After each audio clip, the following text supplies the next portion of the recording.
Natural star అయిపోయిన Nani speed అలా ఇలా లేదని చెప్పాలండోయ్. మరో 4 రోజుల్లో ఈ హీరో నటించిన మజ్ను థియేటర్లోకి వస్తుండగా ఈ ఏడాది ఇది 3వ రిలీజ్. జో అచ్యుతానంద గెస్ట్ రోల్ కలిపితే 4వది అవుతుందండోయ్.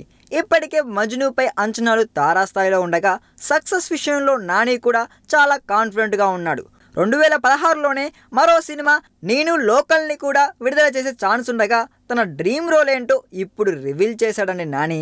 ఇప్పటి వరకు తను నటించిన అన్ని సినిమాలు నటుడిగా సాటిస్ఫై చేసిన ఒక డ్రీమ్ రోల్ మాత్రం ఉండిపోయిందంట. హాలీవుడ్ మూవీ గ్లాడియేటర్ టైప్లో ఓ రోల్ చేయాలన్నది నాని కోరికంటండోయ్.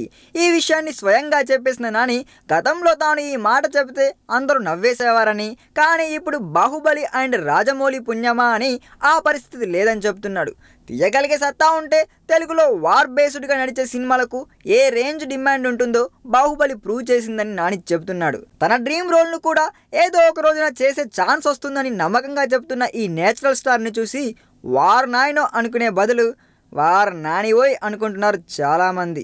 అయితే ప్రస్తుతానికి నాని డ్రీమ్ రోల్ చేయాలంటే మాత్రం సదరు సినిమా రాజమౌళే చేయాలి. జగన్న సార్ ఎక్కడున్నారో వింటున్నారా?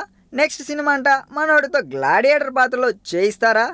ఈ వీడియో మీకు నచ్చినట్లయితే సబ్స్క్రైబ్ చేయండి. ఫిలిమి స్టార్స్ బోలెడంత న్యూస్ బోల్డ్గా.